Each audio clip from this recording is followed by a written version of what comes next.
ورحمة الله. إن الحمد لله كثيرا طيبا مباركا فيه كما يحب ربنا غير الله. وصلى الله وسلم على نبينا محمد وآله. أعوذ بالله من الشيطان الرجيم. بسم الله الرحمن الرحيم. يا أيها الذين آمنوا اتقوا الله ولتنظر نفس ما قدمت لغد واتقوا الله إن الله خبير بما تعملون.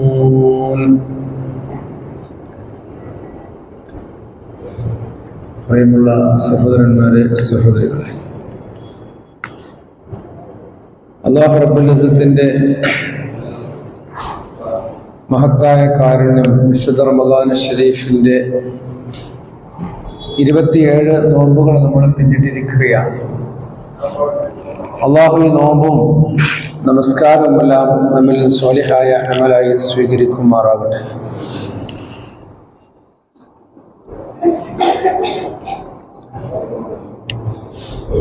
ഈ റമദാനിന്റെ അവസാന ദിനങ്ങളിൽ നമ്മുടെ കർമ്മങ്ങളെ കുറിച്ച് ചിന്തിക്കുകയും നാളേക്ക് വേണ്ടി, നാളെ സ്വർഗം ലഭിക്കുന്ന കർമ്മങ്ങളായി, അതിന് പര്യാപ്തമായ കർമ്മങ്ങളായി മാറിയിട്ടുണ്ടോ എൻ്റെ കർമ്മങ്ങൾ എന്ന് പരിശോധിക്കുകയും ചെയ്യുന്നു. സൂറത്തുൽ ഹശ്റിന്റെ അവസാന ഭാഗത്ത് അല്ലാഹു സുബ്ഹാനഹു വ തആല പറഞ്ഞ ആയത്താണ് ഞാൻ നിങ്ങളെ കേൾപ്പിച്ചത്. യാ അയ്യുഹല്ലദീന ആമനൂ തഖുല്ലാഹ്, ഓ സത്യവിശ്വാസികളെ, നിങ്ങൾ അല്ലാഹുവിനെ സൂക്ഷിക്കുക. വൽ തൻദുർ നഫ്സും മാ ഖദ്ദമത് ലിഗദിൻ, നാളേക്ക് വേണ്ടി നിങ്ങൾ എന്താണ് ഒരുക്കിയിട്ടുള്ളതെന്ന് പരിശോധിക്കുകയും ചെയ്യുക. നാളേക്ക് വേണ്ടി എന്താണ് ഈ നാളെ? നാളെ എന്താണ്? പരലോക നാൾ അല്ലെ?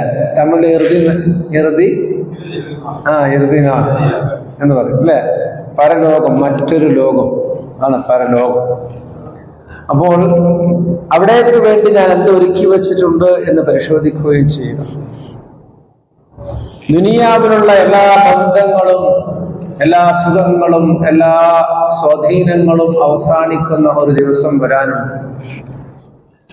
ഈ ഭൂമിയിലുള്ള എല്ലാ സംവിധാനങ്ങളും അത് ഭൂമിയുടെ മുകളിലേക്ക് മാത്രമുള്ളതാണ്. അതിനടിയിലേക്ക് അത് വെച്ചുകൊണ്ട് നാം എന്തെങ്കിലും ഉണ്ടാക്കിയെങ്കിലേ ഉണ്ടാവുകയുള്ളൂ. അൽമാലു വൽ ബനൂന സീനത്തുൽ ഹയാത്തിദ് ദുനിയ, സമ്പത്തും സന്താനവും ദുനിയാവിൽ ജീവിക്കാനുള്ള ഒരു ആഡംബരങ്ങളാണ്. എന്നാൽ വൽ ബഖിയാതുസ് സ്വാലിഹാതു ഖൈറുൻ ഇൻദ റബ്ബിക സവാബൻ വ ഖൈറുൻ അമലാ, അല്ലാഹുവിലേക്ക് നിങ്ങളുടെ ഭാവിയിലേക്ക് ബാക്കിയാകുന്നത് ആ സമ്പത്തും സന്താനങ്ങളും വെച്ചുകൊണ്ട് നിങ്ങൾ അല്ലാഹു ഇഷ്ടപ്പെടുന്ന സൽക്കർമ്മങ്ങൾ ചെയ്താൽ അത് മാത്രമാണ് നാളെ റബ്ബിന്റെ അടുക്കൽ നിങ്ങൾക്ക് പ്രതീക്ഷയുള്ളത്. അതാണ് നിങ്ങൾക്ക് ബാക്കിയാകുന്നത്. അതാണ് നിങ്ങൾക്ക് സുരക്ഷിതമായ ജീവിതം പ്രദാനം ചെയ്യുന്നത്. കഴിഞ്ഞ ആഴ്ചയിൽ ഒരു മരണം സംഭവിച്ചു. ഒരു 42-43 വയസ്സായ ഒരു ചെറുപ്പക്കാരൻ പെട്ടെന്ന് കുഴഞ്ഞു വീണ് മരിച്ചു. അറ്റാക്കായി മരിച്ചു. 2-3 പെൺകുട്ടികളാണ് അദ്ദേഹത്തിന്. വാടക വീട്ടിലാണ് താമസിക്കുന്നത്. വൃദ്ധനായ രോഗിയായ പിതാവാണ്. അങ്ങനെ ആ ജനാസയിൽ പങ്കെടുത്ത് ആ വാപ്പയെ ആശ്വസിക്കാൻ വേണ്ടി വാപ്പയുടെ കയ്യിൽ പോയി പിടിച്ചപ്പോ വാപ്പ കരഞ്ഞു പറയണം, മോനെ, ഇനി എനിക്ക് ആരാ ഉള്ളത്? ഇനി ഞാൻ എങ്ങനെയാ ജീവിക്കുക? ഞാൻ എങ്ങനെയാ മക്കളെ പോറ്റുക എന്ന് പറഞ്ഞ് അദ്ദേഹം ഇരുന്ന് കരയാൻ. അതുപോലെ തന്നെ ഓരോ മരണ വീട്ടിൽ ചെന്നാലും അവിടെയൊക്കെ കാണുന്ന കാഴ്ചയതാണ്. എന്താണ്? ഇനി എനിക്കാരാണുള്ളത്? എല്ലാവരുടെ ചോദ്യത, ഇനി എനിക്കാരാണുള്ളത് അല്ലെ? എല്ലാവരും ചോദിക്കതാണ്. പക്ഷേ ആ മരിച്ചുപോയ മനുഷ്യൻ, അത് മകനാകട്ടെ, വാപ്പയാകട്ടെ, ഭാര്യയാകട്ടെ, ഭർത്താവാകട്ടെ, അവർക്കിനി ആരാണുള്ളത്? അവരുടെ ജീവിതം ഇനി എന്തായിരിക്കും? ഞങ്ങളെല്ലാവരും ഇവിടെ ദുനിയാവിലാണല്ലോ. എന്റെ മകൻ ഒറ്റയ്ക്കാണല്ലോ പോകുന്നത്, എന്റെ വാപ്പ ഒറ്റയ്ക്കാണല്ലോ പോകുന്നത്.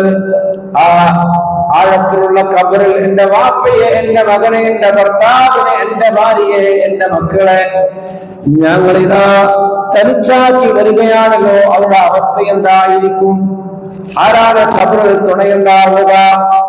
മുങ്കർ നക്കീർ അലൈഹിസ്സലാമിന്റെ ചോദ്യത്തിന് എന്റെ മകന് അല്ലെങ്കിൽ ആരാണ് മരിച്ചത് അവന് ഉത്തരം പറയാൻ കഴിയുമോ? ഈ ചിന്ത അപ്പൊ ആർക്കും ഉണ്ടാവില്ല. എല്ലാരും പറയാ എന്താണ്, എനിക്ക് ഞാനാണത്. അതാണ് ചിന്ത. മനുഷ്യന്റെ ബന്ധങ്ങളൊക്കെ അത്രയാ ഉള്ളത്. അങ്ങനെയാണ് മനുഷ്യർ പറയാറുള്ളത്. എന്നാൽ മുഅ്മിനായ മനുഷ്യൻ ചിന്തിക്കേണ്ടത്, വാവിട്ട് നിലവിളിക്കുകയില്ല, പരിതപിക്കുകയില്ല. ഇതാ എന്റെ പ്രിയപ്പെട്ടവൻ, എന്റെ പ്രിയപ്പെട്ടവൾ ഒറ്റയ്ക്ക് പോവുകയാണ്. ഞങ്ങളെല്ലാവരും ഭൂമിയുടെ മുകളിലാണ്, ഭൂമിയുടെ ഉള്ളിലേക്ക് അതാ പോകുന്നു. അതുകൊണ്ട് പടച്ചവനെ, എന്റെ ഭാര്യക്ക്, എന്റെ മകന്റെ, എന്റെ വാപ്പക്ക് റബ്ബേ, അവിടെ നീ ഖബറിനെ വിശാലമാക്കി കൊടുക്കണേ നാഥാ, അത് പ്രകാശമാക്കണേ. അതോർത്തുകൊണ്ടാണ് അവിടെ ഇരുന്ന് കരയേണ്ടത്, കണ്ണീരൊഴുക്കേണ്ടത്. അതോർത്തുകൊണ്ടാണ് വിലപിക്കേണ്ടത്. മഹാനായ റസൂലുള്ളാഹി സ്വല്ലല്ലാഹു അലൈഹി വസല്ലമ സൈനബ് റളിയല്ലാഹു അൻഹയുടെ ജനാസ ഖബർ മറമാടിയിട്ട് വരുമ്പോ പെട്ടെന്ന് റസൂലുള്ളാഹി ഒന്ന് തിരിഞ്ഞു നോക്കിയിട്ട് റസൂലുള്ളാഹി സ്വല്ലല്ലാഹു അലൈഹി വസല്ലമ വായ അമർത്തി പിടിച്ചുകൊണ്ട് പൊട്ടിക്കരഞ്ഞുകൊണ്ട് റസൂലുള്ളാഹി തിരിഞ്ഞു വരികയാണ്. സ്വഹാബത്ത് ചോദിച്ചു, എന്താ റസൂലേ അങ്ങ് കരഞ്ഞത്? എന്താണ് പെട്ടെന്ന് തിരിഞ്ഞു നോക്കി? എന്താ റസൂലേ? അല്ലാഹു റസൂൽ പറഞ്ഞു, സ്വഹാബ, ഞാൻ അവിടെ നിന്ന് തിരിച്ചു വരുമ്പോ എന്റെ സൈനബിന്റെ ശരീരത്തിന്റെ വാരിയെല്ലുകൾ ഉറങ്ങുന്ന ശബ്ദം ഞാൻ കേട്ടു. ഖബർ ഞെരുങ്ങിക്കൊണ്ട് ഖബറിന്റെ രണ്ട് ഭിത്തികളും ഒന്നിടുങ്ങിയിട്ട് സൈനബിയുടെ വാരിയെല്ലുകളെ പൊട്ടുന്ന ശബ്ദം ഞാൻ കേട്ടു. എന്റെ പൊന്നുപോലെ എത്ര വേദനിച്ചിട്ടുണ്ടാവും. അല്ലാഹുവിന്റെ റസൂലിന്റെ മകളെ സൈനബ് പറഞ്ഞു, അല്ലാഹുവിന്റെ വാരിയെല്ലുകളെ ഞെരിഞ്ഞമരുന്ന ശബ്ദം അത്രയും ശക്തമായിട്ട് ഖബറിൽ ഇടുങ്ങിയെങ്കിൽ, പ്രിയമുള്ളവരെ, നമ്മളെല്ലാവരും പോയി കിടക്കുന്ന ഖബറുണ്ടല്ലോ, അത് വല്ലാത്തൊരു ലോകമാണ്. അതിനെക്കുറിച്ച് എപ്പോഴും ചിന്തിക്കേണ്ടതുണ്ട്. അതുകൊണ്ടാണ് റസൂലുള്ളാഹി സ്വല്ലല്ലാഹു അലൈഹി വസല്ലം പറഞ്ഞത്, നിങ്ങൾ എപ്പോഴും ഖബർ ശിക്ഷയിൽ നിന്ന് അല്ലാഹുവിനോട് അഭയം തേടണം. ഒരു ദിവസം ഒരു ദിവസത്തിൽ 5 പ്രാവശ്യം നമ്മൾ നമസ്കരിക്കുമ്പോ അല്ലാഹുമ്മ ഇന്നി അഊദു ബിക മിൻ അദാബിൽ ഖബർ, അല്ലാഹുവേ, ഖബറിന്റെ ശിക്ഷയിൽ നിന്ന് ഞാൻ നിന്നോട് അഭയം തേടുന്നു. വെറുതെ അങ്ങ് ഉറക്കം തൂങ്ങി കൊട്ടുവായിട്ട് ചൊല്ലേണ്ട വാക്കല്ലാതെ അത് ചൊല്ലുമ്പോ നമ്മൾ പോയി കിടക്കുന്ന ആകെ ഖബറിനെ നമുക്ക് ഓർമ്മ വരണം. ആ ഖബറിൽ നമ്മൾ കിടക്കുന്ന നമ്മുടെ മനസ്സിലേക്ക് തെളിഞ്ഞു വരണം. ആ ഖബറിന്റെ ഞെരുക്കം നമുക്ക് ഓർമ്മ വരണം. റസൂലുള്ളാഹിന്റെ മോളിന്റെ ഖബർ ഇടുങ്ങിയെങ്കിൽ നമ്മുടെ ഖബറും ഇടങ്ങും, നമ്മുടെ ഖബറിലും ചോദ്യമുണ്ടാകും. മുങ്കർ നക്കീർ അലൈഹിസ്സലാം നമ്മുടെ ഖബറിലേക്ക് കയറി വരും. ഈ ചിന്തയാവണം നമ്മുടെ ജീവിതത്തെ സംസ്കരിക്കേണ്ടത്. നമുക്ക് ജീവിക്കാൻ പ്രതീക്ഷ നൽകേണ്ടത് ആ ഖബറിനുള്ള രക്ഷയ്ക്ക് വേണ്ടി, നന്മകൾ സ്വരുക്കൂട്ടാൻ വേണ്ടിയായിരിക്കണം നമ്മൾ ജീവിക്കേണ്ടത്. അതെ, അതിന് എന്ത് വേണം? ആഖിറത്തിനെ കുറിച്ച് ഓർമ്മ വേണം. ഇന്നത്തെ മനുഷ്യരുടെ എല്ലാവരുടെയും പ്രധാനമായ പ്രശ്നം എന്താ വെച്ച് കഴിഞ്ഞാൽ, അവർക്ക് സംതൃപ്തി കുറവാണെന്നുള്ളതാണ്. സംതൃപ്തി ഇല്ല, ജീവിതത്തിലൊന്നും സംതൃപ്തി ഇല്ല എന്നുള്ളതാണ്, അല്ലെ? ഭാര്യയെ കുറിച്ച് ഓർത്താൽ അത്ര പോരാ. മക്കളോ, എന്താ എന്റെ മക്കൾ ഇങ്ങനെ, അപ്പുറത്തെ മക്കളെ നോക്കുക, അവരെന്ത് ഉഷാറാ, അവരെത്ര പഠിക്കണം, അവർ ക്ലാസ്സിൽ ഒന്നാണ്, അതാണ്. മറ്റുള്ളവരുടെ മക്കളെ, നമ്മുടെ മക്കളെ സംതൃപ്തി ഇല്ല. ഇനി നമ്മൾ വാഹനം വാങ്ങി, ഒരു കാറ് വാങ്ങി, അപ്പോഴോ മറ്റവന്റെ അതിനേക്കാളും വലിയ കാറ് കാണുമ്പോ നമ്മുടെ കാറ് വെറുതെ അത് വാങ്ങായിരുന്നു, ആ കാറ് വാങ്ങണം. അപ്പൊ എന്തായി, ഈ കാറിൽ പോകുമ്പോഴുള്ള സുഖം ഇവൻ അറിയുന്നില്ല. ഇവൻ അല്ലാഹു നൽകിയ ഈ കാറിൽ അവൻ യാത്ര ചെയ്യുന്ന സുഖം അറിയുന്നില്ല. അവന് റബ്ബ് നൽകിയ ഭാര്യയുണ്ട്, ഭർത്താവുണ്ട്, ആ ജീവിതത്തിന്റെ സുഖം അവർ ആസ്വദിക്കുന്നില്ല. കാരണം അതിനേക്കാളും മേലോട്ട നോട്ടം. ഒരു വീടല്ല നൽകി, ആ വീട്ടിൽ താമസിക്കുമ്പോ അതിനേക്കാൾ വലിയ ബംഗ്ലാവുകൾ കാണുമ്പോ ആ വീടില്ല സുഖം അറിയുന്നില്ല. അത് പോരാന്ന ചിന്ത അപ്പോഴും. കാരണം കിട്ടിയതിൽ കയറി ചെല്ലുമ്പോൾ അൽഹംദുലില്ലാഹ് എന്ന് അവിടെ ഇരിക്കുമ്പോഴും കിടക്കുമ്പോഴും ജീവിക്കുമ്പോഴും ആ സന്തോഷമില്ല. ഇങ്ങനെ ജീവിതത്തിൽ സംതൃപ്തിയില്ല. അതുകൊണ്ടാണ് അല്ലാഹുവിന്റെ റസൂൽ സല്ലല്ലാഹു അലൈഹി വസല്ലം പഠിപ്പിച്ചത്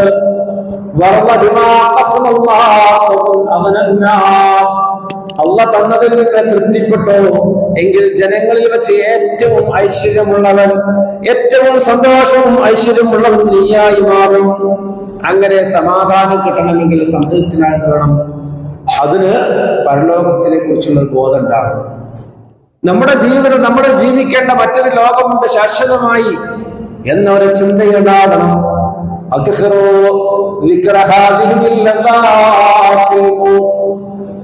എല്ലാ സുഖങ്ങളും ആനന്ദങ്ങളും എല്ലാ അനുഭൂതികളും മുറിച്ചു കളയുന്ന മരണമുണ്ടല്ലോ, അതിനെ കുറിച്ച് നിങ്ങൾ ധാരാളമായി ഓർക്കണേ.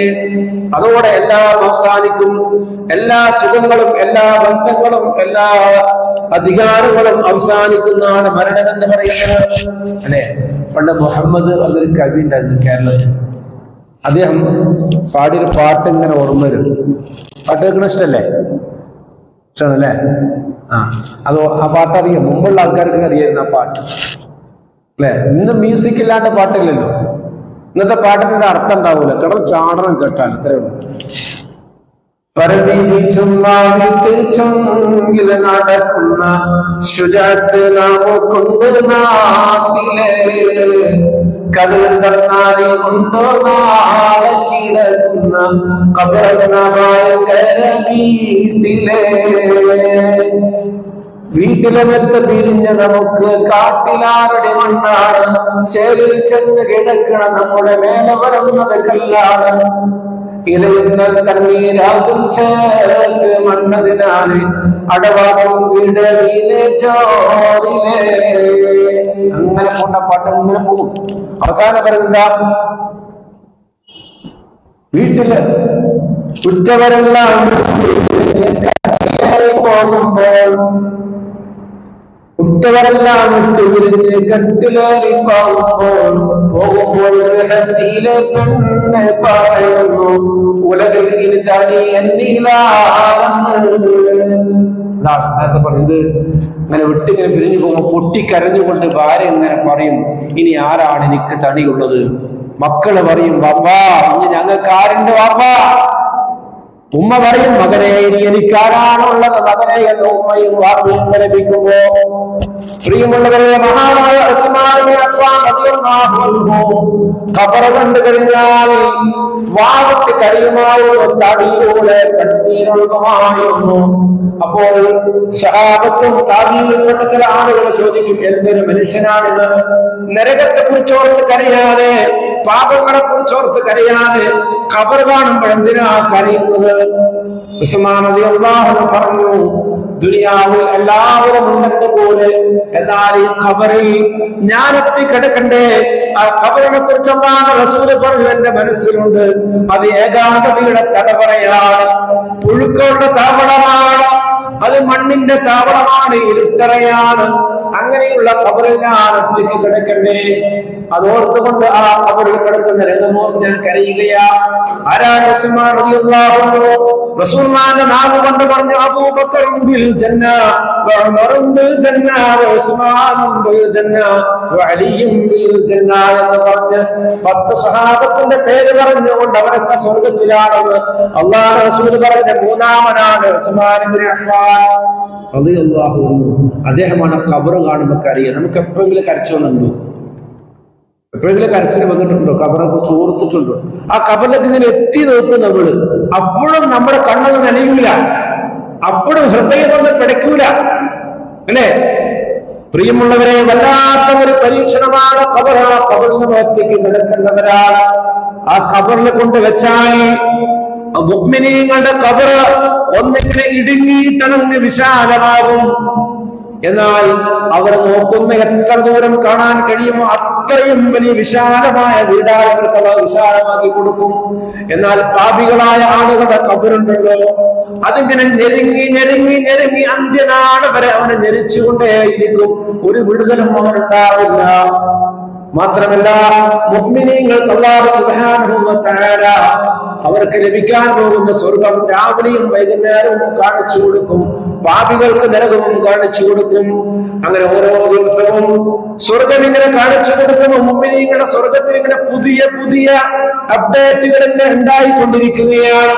പുതിയ പുതിയ പുരോഗതികൾ ഇങ്ങനെ ഉണ്ടായിക്കൊണ്ടിരിക്കുമ്പോ ഈ മനുഷ്യൻ ചോദിക്കും, അല്ലാഹ്, ഞാൻ മരിച്ചിട്ട് നാളേറെയായല്ലോ, എന്റെ കർമ്മങ്ങളെല്ലാം നിന്നിട്ടുണ്ടല്ലോ, പിന്നെ വീണ്ടും വീണ്ടും പുതിയ പുതിയ പുരോഗതികൾ സ്വർഗത്തിൽ എങ്ങനെ ഉണ്ടാകുന്നതാ?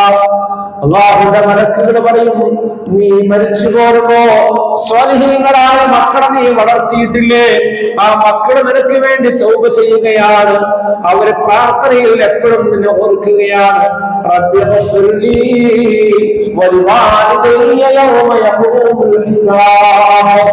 ഞങ്ങളുടെ രക്ഷിതാവേ, എനിക്കും എന്റെ മാതാപിതാക്കൾക്കും വിചാരണയുടെ നാളിൽ നീ പുറത്തു തരണേ അല്ലാഹ് എന്ന് പറഞ്ഞവരിങ്ങനെ പ്രാർത്ഥിച്ചുകൊണ്ടിരിക്കും.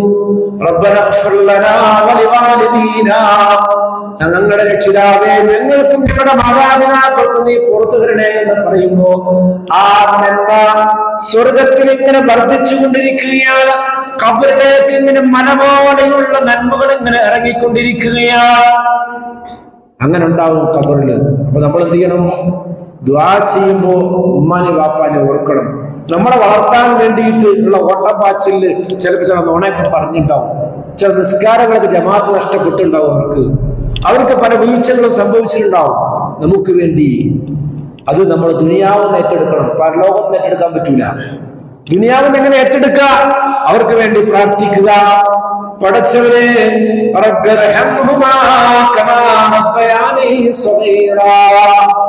ജീവിച്ചിരിക്കുന്ന മാതാപിതാക്കൾക്ക് കൂടെ അങ്ങനെ പ്രാർത്ഥിക്കണം. മരിച്ചുപോയ മാതാപിതാക്കൾക്ക് വേണ്ടി മഗ്ഫിറത്തിനും റഹ്മത്തിനും വേണ്ടി പ്രാർത്ഥിക്കണം.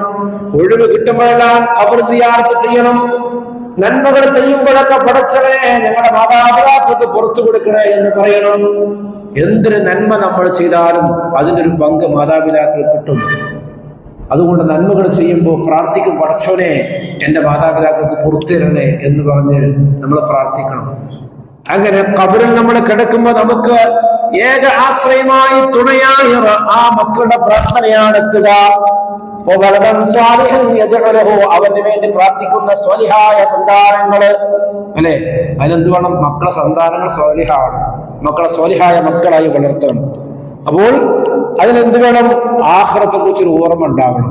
റസൂലുള്ളാഹി സ്വല്ലല്ലാഹു അലൈഹി വസല്ലം പറഞ്ഞ ഹദീസ് നമുക്ക് കാണാൻ കഴിയും.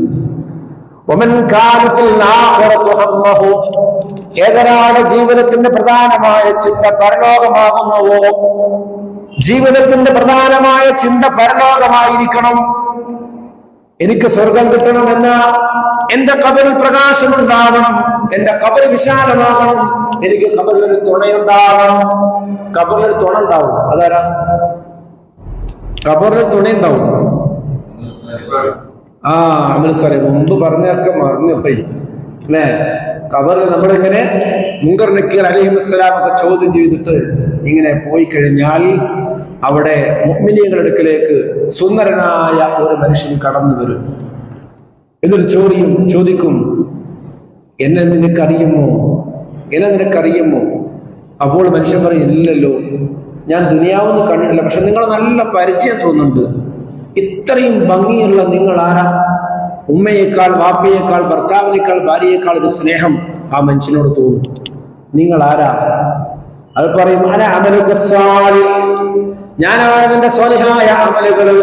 നീ ചെയ്ത അമലുകളുണ്ടല്ലോ, രാത്രിയിൽ പകൽ മുഴുവൻ പട്ടിണി കിടന്ന് പ്രയാസപ്പെട്ടുകൊണ്ട് രാത്രിയിൽ ഒരുപാട് നേരം നിന്ന് നമസ്കരിച്ചില്ലേ? അതും പോരാഞ്ഞിട്ട് ഉറക്കമഴിച്ച് പള്ളിയിൽ നിന്ന് ഖുർആൻ ദിക്ർ ചൊല്ലി ദുആ ചെയ്ത് ഇത്തികാഫ് ഇരുന്നില്ലേ? നീ കഷ്ടപ്പെടുമ്പോൾ നിന്റെ പ്രയാസങ്ങളെ മറച്ചു വെച്ചുകൊണ്ട്, ഉള്ളിൽ കരഞ്ഞുകൊണ്ട്, പുറത്ത് ചിരിച്ചുകൊണ്ട് നീ മറ്റുള്ളവർക്ക് എണ്ണിക്കൊടുത്തില്ലേ? വിളമ്പി കൊടുത്തില്ലേ? അവന്റെ കൂടെ പോയില്ലേ? ഒരുപാട് തിരക്കുകളും പ്രയാസം ഉണ്ടാകുമ്പോഴും നിന്റെ സഹോദരന് വേണ്ടി നീ പോയി കൂട്ടിയിരുന്നില്ലേ? അവന്റെ കൂടെ നീ യാത്ര ചെയ്തില്ലേ? അവന് വേണ്ടി നീ സൗകര്യങ്ങൾ ചെയ്തു കൊടുത്തില്ലേ? നീ രാത്രിയിൽ ഒരുപാട് ഉറക്കമഴിച്ചുകൊണ്ട് പകൽ ഒരുപാട് ജോലി ഉണ്ടായിരിക്കെ ദീർഘമായി നീ നമസ്കരിച്ചില്ലേ, ഖുർആൻ ഓതിയില്ലേ, ഇങ്ങോട്ട് ഒരുപാട് അപമാനിച്ചിട്ടും അതൊന്നും വകവെക്കാതെ വീണ്ടും വീണ്ടും അങ്ങോട്ട് തന്നെ നീ പോയി അവരുമായി ബന്ധം സ്ഥാപിച്ചില്ലേ, കുടുംബബന്ധം പാലിച്ചില്ലേ, ഇങ്ങനെ നീ ചെയ്തു കൂട്ടിയ ഒരുപാട് നന്മയില്ലേ, അതെല്ലാം എനിക്ക് സുന്ദരമായ രൂപം നൽകിയിരിക്കുന്നു. ഞാൻ നിന്റെ കൂടെയുണ്ട്, അന്ത്യനാള് വരെയുണ്ട്, സ്വർഗം വരെയും ഞാൻ നിന്റെ കൂടെയുണ്ട്. എന്തൊരു സന്തോഷായിരിക്കൂലേ.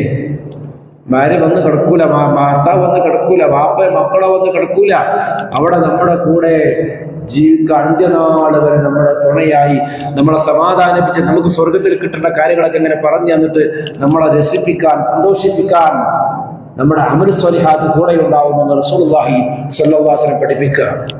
അതിന് അമൽ സ്വാലിഹാത്തുകൾ ഉണ്ടാക്കണം.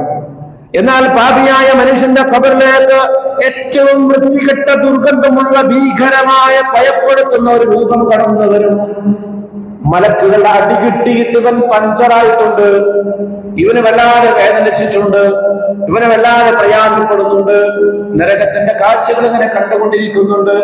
ഭീകരപ്പെടുത്തുന്ന ഈ മനുഷ്യൻ വരുമ്പോ ചോദിക്കും, വൃത്തികെട്ടവനെ നീ എവിടെ നിന്ന് വരുന്നു, എന്തിനാ എന്റെ ഖബറിലേക്ക് വന്നത്, ദൂരെ പോ, മാറിപ്പോ എന്ന് പറയുമ്പോ അവൻ പറയും, നിനക്കെന്നെ അറിയില്ല അല്ലേ, ഞാൻ എന്തിയുമായുള്ള ബന്ധം നിനക്കറിയുമോ, നീയാണ് ഞാൻ, ഞാനാണ് നീ, നിന്റെ പ്രവർത്തികളാണ് ഞാൻ, നിന്റെ പ്രവർത്തികളാണ് ഞാൻ, ഞാൻ എവിടെ പോകാൻ നിന്റെ കൂടെ ഇല്ലാതെ, ഞാനുണ്ട് നിന്റെ കൂടെ, ഖബറിലുണ്ട്, മഹ്ശറിലുണ്ട്, നരകത്തിലും നിന്റെ കൂടെ ഞാനുണ്ടല്ലോ എന്ന് പറഞ്ഞ് ആ രൂപം അവനെ ഭയപ്പെടുത്തി, പ്രയാസപ്പെടുത്തി, വിഷമിപ്പിച്ചു കൊണ്ടിരിക്കും.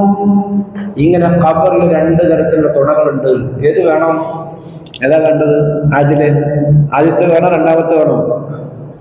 ആദ്യത്തെ വേണം ഇൻഷാ അല്ലാഹ്, അല്ലേ? അതിനെന്ത് വേണം?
രോഗമൊക്കെ ഒരു 90% മാറി. പക്ഷെ ഇത് തന്നെയാണ് ഇങ്ങനെ മോശം തോന്നുന്നത് വയറിൽ ഒട്ടയിട്ട് അവിടെ ആടക്കാണ് മോശം തോന്നുന്നത്.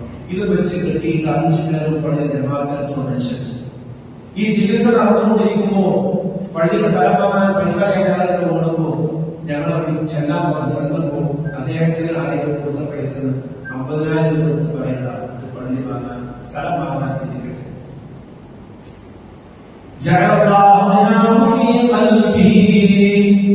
ഏതാണ് ലക്ഷ്യം ലോകമാണോ അവരുടെ മനസ്സിലുള്ള സമ്പന്നതർക്ക് കൊടുക്കും, ഐശ്വര്യത്തിന് കൊടുക്കും.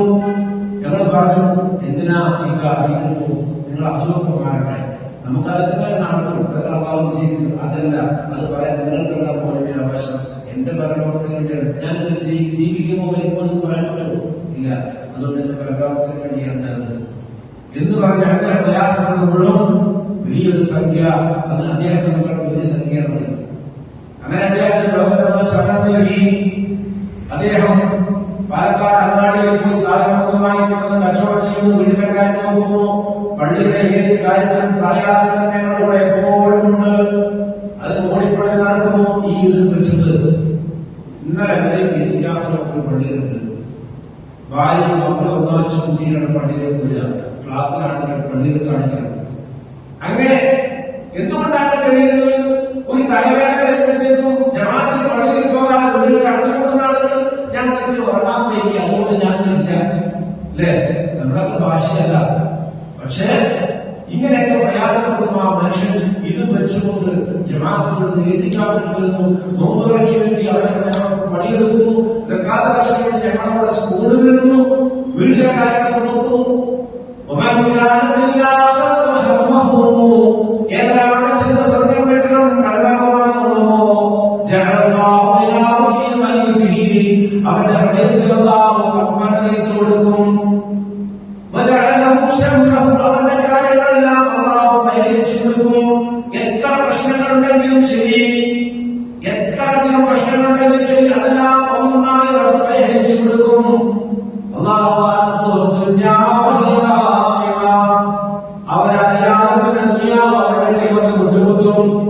അദ്ദേഹത്തിന് പ്രയാസപ്പെട്ടുകൊണ്ടിരിക്കുമ്പോൾ തന്നെ മൂത്രമോടെ കല്യാണം വളരെപ്പെട്ട ശരിയായി നല്ല ഒരു ആലോചന, നല്ല കല്യാണം നടന്നു. അവിടെ കഴിയുമ്പോഴേക്കും എഞ്ചിനീയറിംഗ് പഠിച്ച കുട്ടികൾ 4-5 കൊല്ലം ജോലിയില്ലാതെ നടക്കുമ്പോ ഡിപ്ലോമ പഠിച്ച അദ്ദേഹത്തിന് പറഞ്ഞ് നല്ല ഒരു ജോലി ലക്ഷ്മി, നല്ലൊരു ജോലി 1.5 ലക്ഷം രൂപ ജോലിയിൽ ഡിപ്ലോമ പഠിച്ച കുട്ടി, ആ കുട്ടിക്ക് ജോലി കിട്ടി. അദ്ദേഹത്തിന്റെ പ്രശ്നങ്ങളൊക്കെ തീർന്നു. ഓളെ കെട്ടിച്ചു, മോളെ നല്ല ജോലി കിട്ടി, നല്ല ശമ്പളമായി. ഇപ്പൊ മാസം 3000 രൂപ പരസ്യക്ക് തരുന്നുണ്ട് പള്ളിയിലേക്ക്. കൂടാതെ എന്ത് പറഞ്ഞാലും മുമ്പിൽ ഉപരുണ്ട്, ഞാൻ തരാം. ഒന്നുമില്ലാതെ മനുഷ്യൻ, വലിയ ലോകത്തിന്റെ പരീക്ഷിതനായ മനുഷ്യൻ, എന്തുകൊണ്ടാണ് അല്ലാഹു അദ്ദേഹത്തിന് സമാധാന സന്തോഷം നൽകിയത്? വേറൊന്നുമല്ല, ഏതാണ് ജീവിതത്തിന്റെ ചിന്ത പരിണാമമാകുന്നു. ദുനിയാവ് അവരുടെ കാര്യത്തിൽ വന്ന് മുട്ടുകുത്തും, ദുനിയാവിലെല്ലാം അല്ലാഹു അവർക്ക് നൽകും. എന്നാൽ മറ്റൊരു മനുഷ്യനെ കുറിച്ച് റസൂൽ പറയുന്നുണ്ട്,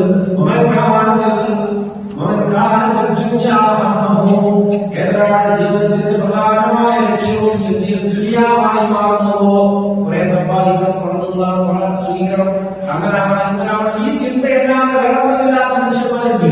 അവർക്ക് ഒന്നിനും സമയമില്ല, സ്വന്തം ആൾക്കാരെ കാണാൻ സമയമില്ല, കുടുംബത്തിലൊന്നും പോകാൻ സമയമില്ല, ഒരു രോഗിയെ കാണാൻ സമയമില്ല. അല്ലെ, ഞങ്ങളുടെ പള്ളിക്ക് ഈ സ്ഥലത്തിന് വേണ്ടി പിരിക്കാനായിട്ട് പോയ മനുഷ്യന് വലിയ കോടീശ്വരനാണ്. അയാൾക്ക് കാറുണ്ട്, ബംഗ്ലാവുണ്ട്, ഒരുപാട് ബിസിനസ്സുകളുണ്ട്, എല്ലാം ഉണ്ട്.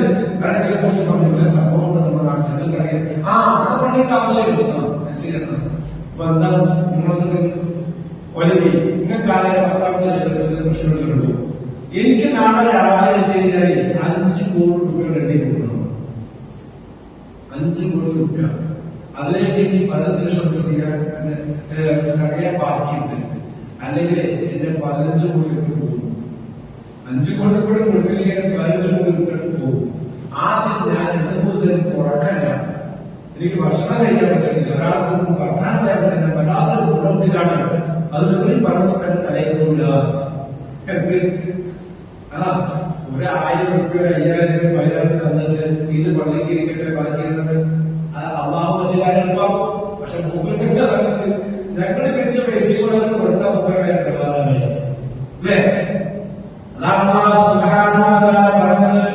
ആ മനുഷ്യന് ഉറക്കമില്ല, ഒരാളോട് സംസാരിക്കാൻ കഴിയുന്നില്ല, ഭക്ഷണം കഴിക്കാൻ കഴിയുന്നില്ല, വല്ലാത്ത ചിന്തയിലാണ്, ടെൻഷനിലാണ്. ജീവിതത്തിന്റെ ലക്ഷ്യം ദുനിയാവായി മാറുന്നു. അവന്റെ കാര്യങ്ങളൊക്കെ മുത്തുമാല ചരിതപ്പൊട്ടിയതുപോലെ എവിടേക്കാണ് തെറിച്ചു പോകുന്നറിയില്ല. ആ പ്രശ്നമായിരിക്കും, ആ പ്രയാസമായിരിക്കും. മാത്രമല്ല അവന്റെ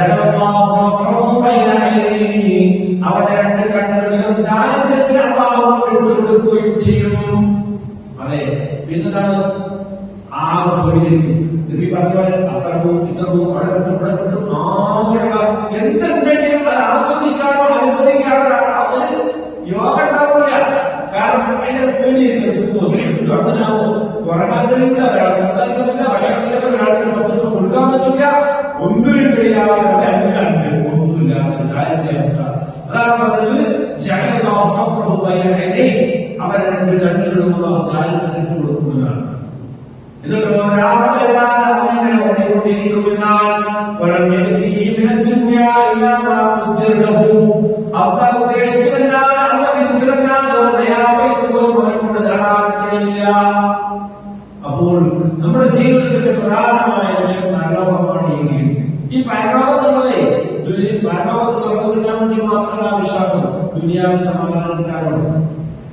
പരലോക വിശ്വാസം ഉണ്ടായാൽ ദുനിയാവിന് സമാധാനം ഉണ്ടാവും, സന്തോഷം ഉണ്ടാവും, സ്വർഗം ഗിഫ്റ്റ് ആയിട്ട് കിട്ടൂലേ.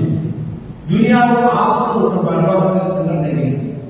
അതുകൊണ്ട് പ്രിയമുള്ള സഹോദരന്മാരെ സഹോദരികളെ, റമദാനിൽ ഏതാനും ദിവസങ്ങളെ കൊണ്ട് 2-3 ദിവസങ്ങളെ കൊണ്ട് പോകുമ്പോ നമ്മുടെ മനസ്സിലാക്കണം നമ്മുടെ സ്വർഗമാണോ നരകമാണോ പോകുന്നത്. നമുക്ക് നരകം ഭാഗത്തിൽ റമദാനാണോ അതാ സ്വർഗ ഭാഗത്തിൽ റമദാനാണോ നമ്മളിങ്ങനെ വിട പറയുന്നത്.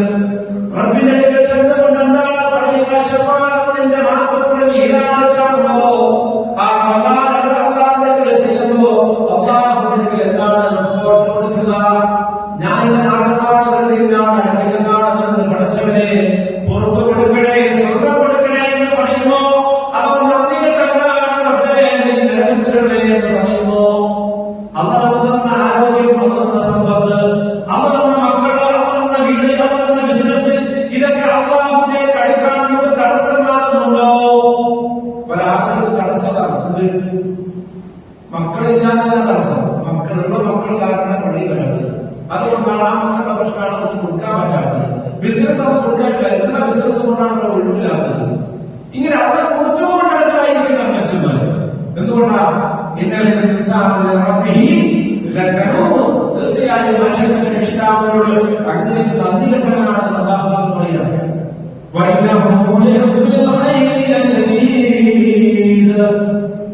അവന് സമ്പത്തിനോട് വളരെ കഠിനമായ സ്നേഹമാണ്. അതാണ് ആ നന്ദിയുടെ കാരണം.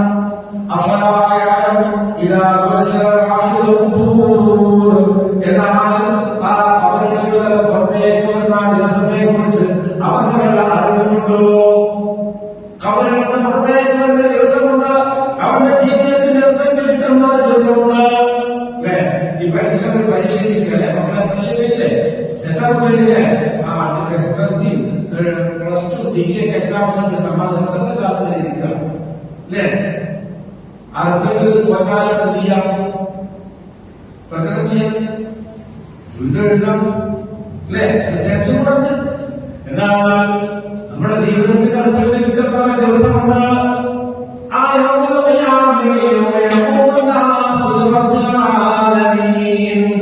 മനുഷ്യരായ നിൽക്കുന്ന ദിവസം സഹാബത്ത് നടന്നുപോയി. സഹാബത്ത് ചോദിച്ചില്ലേ, അപ്പൊ എത്ര നിൽക്കേണ്ടവരുണ്ട്? 50,000 കൊല്ലം ദൈർഘ്യമുള്ള ഒരു ദിവസം നിൽക്കണം. 50,000 കൊല്ലത്തിന്റെ ദൈർഘ്യം സഹാബത്ത്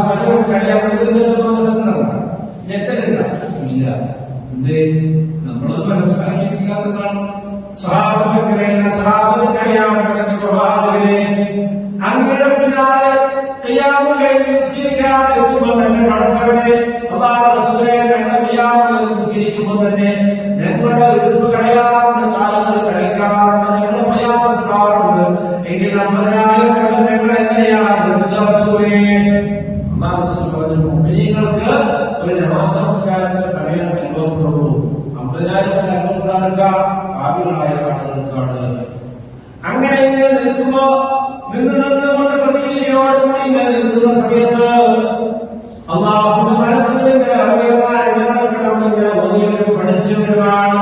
അവസാനം അല്ലാഹു സുബ്ഹാനഹു വ തആല നമ്മുടെ ജീവിതത്തിന്റെ റിസൾട്ട് പേപ്പർ കഴിയുന്നതിന്റെ സമയമുണ്ട്.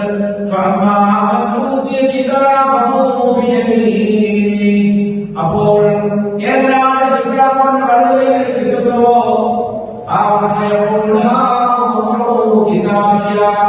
അവൻ എല്ലാവരോടും സന്തോഷത്തോടെ വായിച്ചു നോക്കണോ. എന്താ കാരണം? അവരുടെ പരിശ്രമങ്ങളെല്ലാം തന്നെ വിജയിച്ചതിന്റെ സംതൃപ്തിയിലാണ്. അതെ, അങ്ങനെ സംതൃപ്തിയിലെ ഫുൾമാർക്ക് കിട്ടിയിട്ട് സ്വർഗത്തിലേക്കുള്ള ആ ഗ്രീൻ സിഗ്നലിങ്ങനെ ആ പേപ്പറിനോടൊക്കെ കാണുമ്പോ സന്തോഷത്തോടെ തുള്ളിച്ചാടിക്കൊണ്ട് ആളുകളോട് പറയുമ്പോൾ നോക്കുകയുടെ കിതാബ്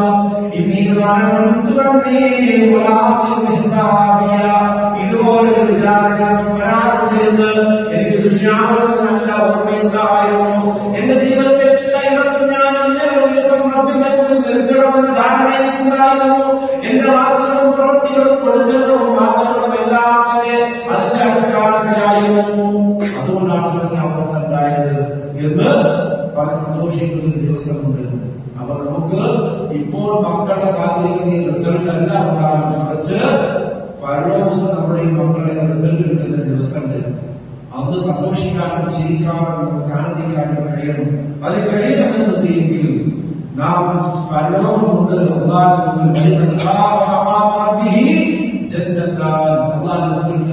ഓർത്തുകൊണ്ട് ജീവിച്ചാൽ 2 സ്വർഗം കിട്ടുമെന്ന് ഗിഫ്റ്റ് പ്രഖ്യാപിച്ചിരിക്കുകയാണ്. അതുകൊണ്ട് നമ്മുടെ ഇന്നത്തെ വിഷയങ്ങളാണ് പരലോക ചിന്ത നമ്മുടെ ജീവിതത്തിൽ ഉണ്ടാവണം. അതുണ്ടെങ്കിൽ ദുനിയാവിൽ ആനന്ദവും സന്തോഷവും സംതൃപ്തിയും ഉണ്ടാവും. പരലോക സ്വർഗ്ഗം ലഭിക്കുകയും ചെയ്യും. നല്ല മനുഷ്യരാക്കാൻ നമുക്ക് കഴിയുകയും ചെയ്യും. അല്ലാഹു സുബ്ഹാനഹു വ തആല അങ്ങനെ പരലോക ചിന്തയോടുകൂടി ജീവിക്കുന്ന സുഹൃത്തുക്കളെ അല്ലാഹു ഉൾപ്പെടുത്തുമാറാകട്ടെ. വീഴ്ചകളുമാറാകട്ടെ.